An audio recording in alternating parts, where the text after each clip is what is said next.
Western Washington is not getting a break. More rain, wind, and mountain snow are all heading our way just a week before Christmas. The National Weather Service has issued a rare blizzard warning for parts of the Cascades overnight. This is only the 6th blizzard warning issued ever for that area. We're talking feet of snow. And we've seen 2 levee breaks in the past 2 days. Emergency repairs are now complete on the break in Pacific that prompted evacuations this morning. Yesterday's levee failure on the Green River near Tukwila is also stabilized for now. Major highways are also a mess tonight. A nearly 50-mile stretch of Highway 2 in the Cascades is closed. Repairs there could take months, we're hearing. This all comes after back-to-back atmospheric rivers that buried parts of western Washington in floodwaters. Many communities have a long way to recovery. It's also important to note, once the waters go down, the threat is not over. Slide risk is expected to be very high through the end of the month. Another landslide just hit near the town of Concrete. Right now, get set. Evacuation notices are in effect for Lake Shannon Road. Just yesterday, go now evacuations were issued for 8 homes in the Erickson Road neighborhood of Concrete because of worries about another slide. At least 2 other landslides over the past week have prompted evacuation notices.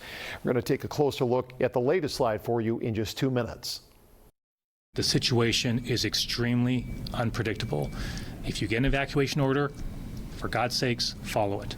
So all of this prompted that warning from Governor Bob Ferguson. He is calling the flooding crisis one of the most devastating disasters in our state's history. According to the Red Cross, the designated disaster area spans more than 123,000 square miles. This is why it's important to heed the governor's warning. 1 man has died after he drove past a road closed sign along Marsh Road near Snohomish. His truck was swept away. He was found unresponsive inside in about 6 feet of water. Rescue workers say it only takes a foot of rushing water to lift a small car, 2 feet to sweep away a truck. Now, as this storm continues, King 5 has you covered.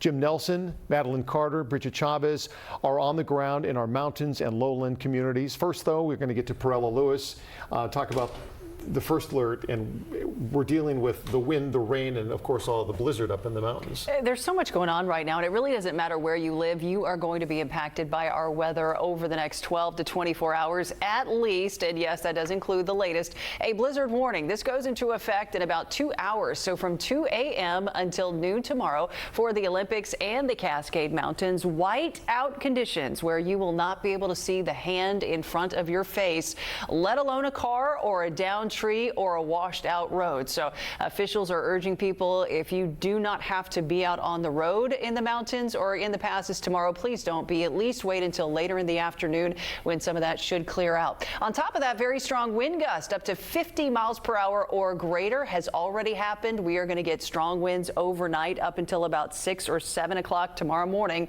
And yes, there are still flood warnings. The Skagit near Concrete is expected to go back into major flood stage tomorrow, and then the Skagit near Mount Vernon back to major flood stage by Thursday. Others will be determined upon how much water is released from the dam that connects them, but still river flooding is happening now and will continue to happen for the next couple of days at least.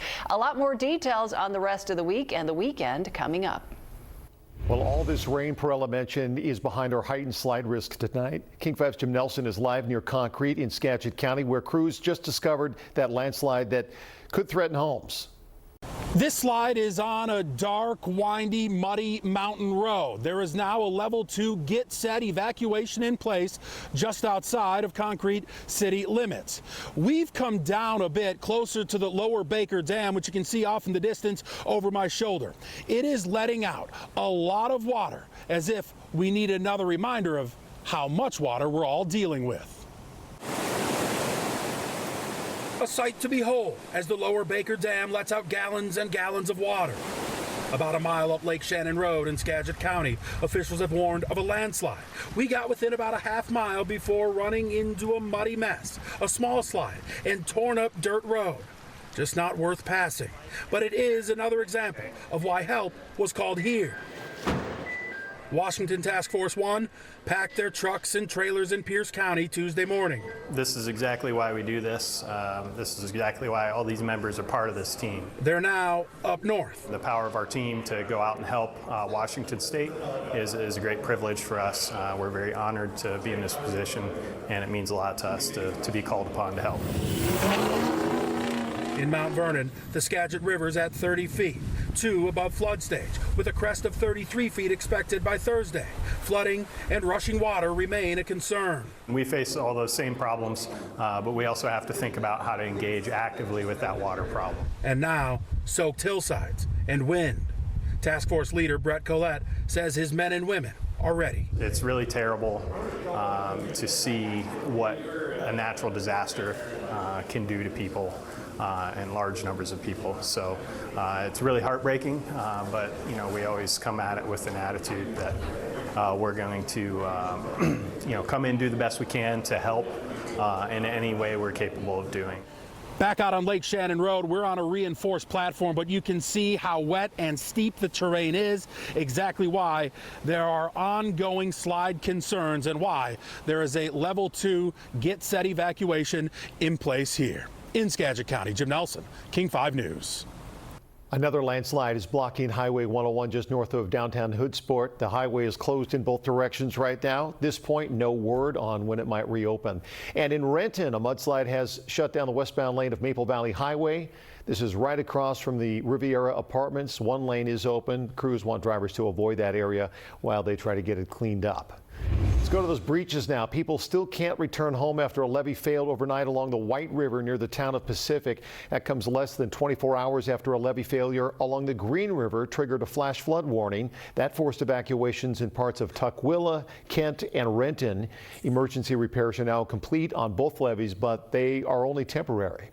The breach near Pacific forced evacuations early this morning. First responders went door to door, waking people up, telling them to leave. And I thought we were safe, but we looked out the door and water was coming up, so we left. Several homes are still threatened. Officials have not announced when they will lift evacuation orders. The mayor did say this afternoon that people likely won't be able to return to their homes until at least the weekend. Now, on top of all this, snow will start falling on Snoqualmie Pass overnight. This is a live look there now. This camera is going to look a lot different in about 3 hours. King 5's Madeline Carter was up on the pass tonight. She's hearing from people who say they're ready to ride it out. No sign of snow just yet. It is still heavy rain up here in the mountains. Our drive over to Snoqualmie Pass was very wet, as to be expected, but traffic was moving pretty normally. However, things are about to change very quickly. I talked to a group of people who live here who were hanging out at a local brewery, bracing for this rare blizzard warning. In Snoqualmie Pass, how's it going? You'll find the locals hanging out at Drew Brew, beating the cold with a cold one. Ta-da! And after a few beers, I'll do a windy shot, 69. Sounds good. it's getting even colder. Did you guys hear about the blizzard warning? Customer Luis Rosales did. My buddy called me and he just warned me about maybe we would lose power again and that there's supposed to be a big storm coming in.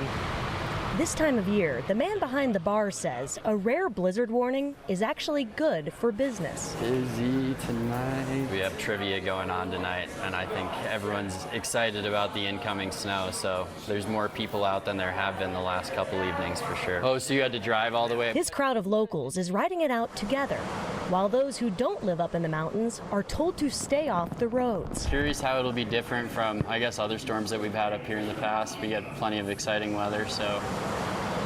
About 30,000 vehicles drive over the pass on an average day, and that number is higher now with Highway 2 shut down over Stevens Pass. And when rain turns to heavy snow, conditions are expected to be dangerous. When you factor in high winds, it will likely be a whiteout. The 6th blizzard warning in western Washington's history is coming right before Christmas. Here you go, fellas. As long as we get snow. Oh, a white Christmas. Absolutely hoping for a white Christmas. Locals are surely making the most of this rare blizzard warning, but if you don't live up here in the mountains, your best bet is to stay safe by staying off the roads. However, if you do have to drive over the passes, be sure to pack extra food, water, a blanket, and warm clothes in your car just in case. In Snoqualmie Pass, Madeline Carter, King 5 News.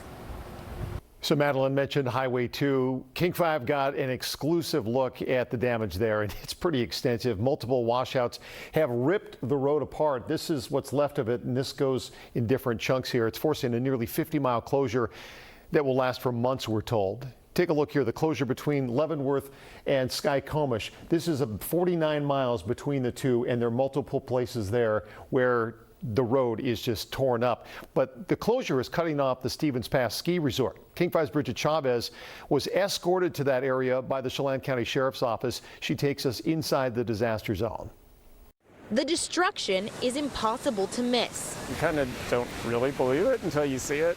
This section of Highway 2 washed out and collapsed, now sitting in the Wenatchee River. This is not AI, this is real. This failure is part of a 49-mile closure between Skycomish and Leavenworth, cutting off one of Washington's most important mountain routes. And it's not a short closure. Governor Bob Ferguson says repairs could take months. This is a pain. We were only able to get this close with an escort from the Chelan County Sheriff's Office. We have a lot of work out of us here in Chelan County. Officials say the ground here is still shifting and are warning people not to go around the barriers. No, you don't need to come down US 2. You're not going to make it through US 2. What looks stable can give way without warning. What we're seeing is this is unique to Chelan County. You look at historical floods, and it's been one of those years. And this isn't just a road problem, it's also a business problem. Well, it's challenging. I mean, there is definitely people that come over Stevens Pass to visit us here at the park and in Leavenworth in general. For businesses in Leavenworth, Highway 2 is one of two ways to get here from the west side. They still have Blewett Pass they can get over, and most people do. So I'm hoping that they'll do that. Over the years, there have been weather-related closures, but usually a few hours or days. This is different. State officials say parts of the road need to be rebuilt, not just reopened. I think that's going to be a challenge.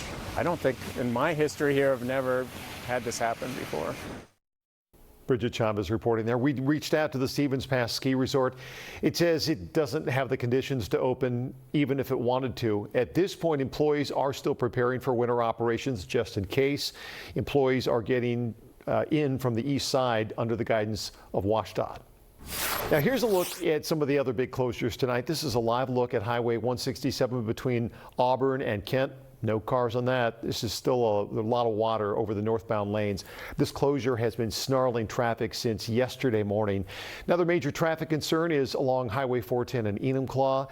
This is the road to Crystal Mountain. If that resort were open, the floodwaters washed away half the highway. There's just one lane open through that stretch right now. A traffic signal will be used to allow cars through until they can get that one fixed. We have activated our Northwest Response in partnership with the American Red Cross. You can donate by scanning the QR code that's on your screen there in the upper right-hand corner. Your donation goes directly to the American Red Cross to help those affected by the floods. You can also find that donation link by going to king5.com. This is a major event. A lot of our state's underwater. You kind of don't really believe it until you see it.